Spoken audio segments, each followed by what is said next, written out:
Bismillahirrahmanirrahim. Assalamualaikum warahmatullahi wabarakatuh. Perkenalkan, nama saya Ai Primayanti Masdar dari kelas 12 Kimia 1. Baik, di sini saya akan menjelaskan tentang bab 1, wirausaha produk kerajinan untuk pasar lokal. Bagian A, perencanaan usaha kerajinan untuk pasar lokal. Pasar terjadi karena adanya permintaan dari pembeli dan penawaran dari penjual.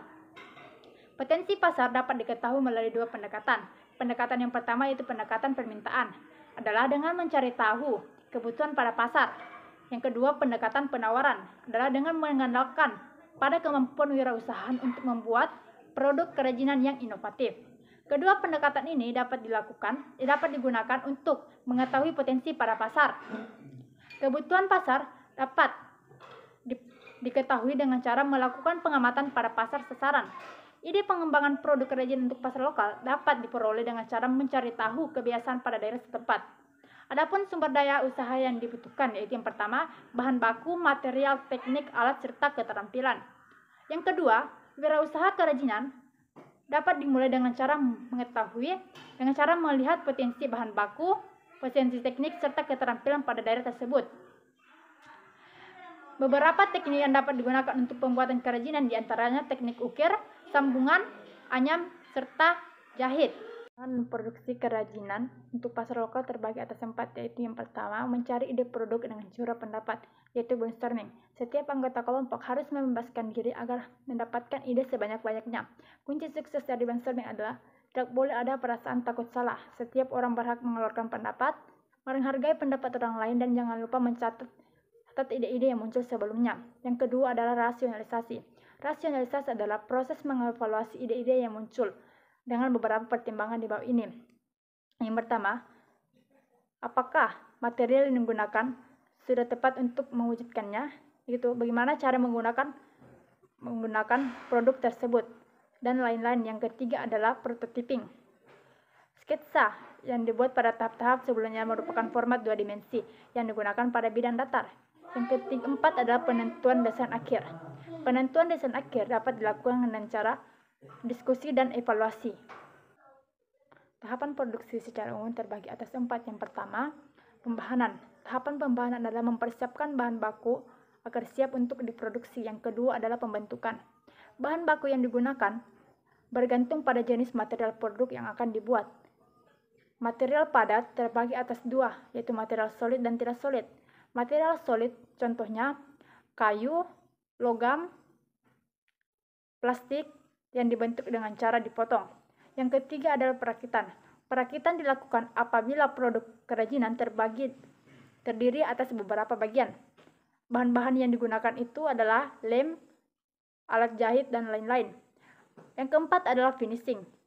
Finishing dapat berupa pelapisan permukaan atau pewarnaan produk agar terlihat lebih menarik.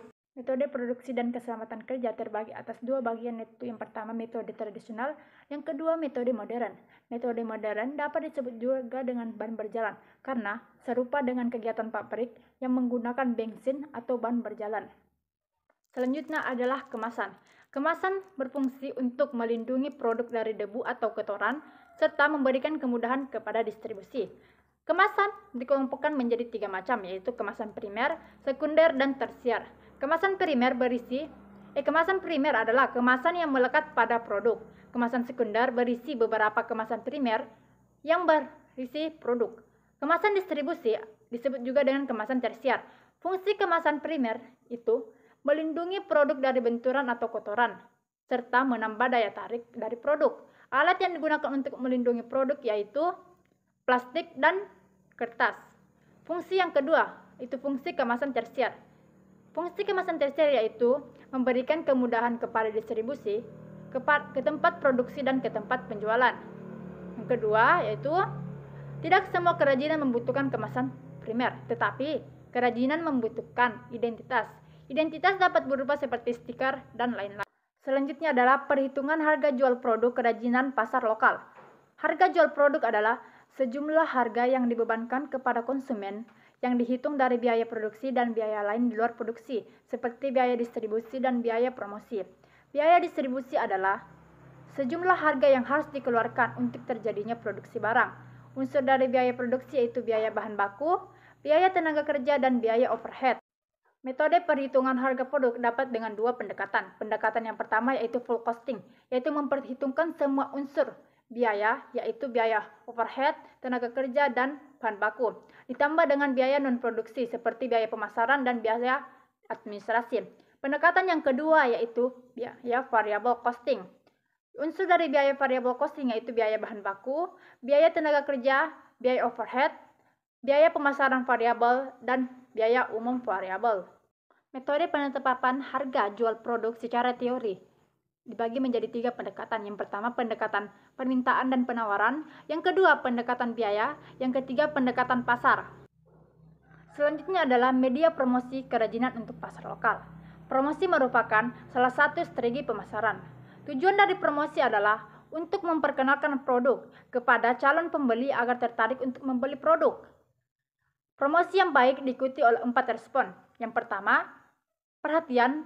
Yang kedua, ketertarikan. Yang ketiga, keinginan. Dan yang keempat adalah tindakan. Keempat respon ini dikenal dengan kata AIDA. Attention, interest, desire, dan action. Media promosi dikelompokkan menjadi yang pertama, above the line. Above the line adalah promosi yang menggunakan media iklan, contohnya media cetak, iklan radio, dan poster. Promosi above the line merupakan promosi melalui kegiatan promosinya, contohnya mengadakan peragangan busana untuk mempromosikan busananya. Selanjutnya adalah penjualan sistem konsiasi produk kerajinan untuk pasar lokal. Sistem konsiasi adalah penjualan dengan cara menitipkan barang kepada orang lain untuk dijualkan dengan harga jual produk dan persyaratan sesuai dengan perjanjian antara pemilik produk dengan penjual. Perjanjian konsinyasi berisi hak dan kewajiban kedua belah pihak. Informasi yang harus ada dalam perjanjian konsinyasi adalah yang pertama, nama pihak pemilik barang, yang kedua, nama pihak yang dititipi barang, yang ketiga, nama dan keterangan teknis barang yang dititipkan, yang keempat adalah ketentuan penjualan, dan yang kelima adalah ketentuan komisi. Baik, itulah tadi penjelasan dari saya mengenai bab 1 wirausaha produk kerajinan untuk pasar lokal. Kurang lebihnya mohon dimaafkan. Wabillahi taufiq wal hidayah. Wassalamualaikum warahmatullahi wabarakatuh.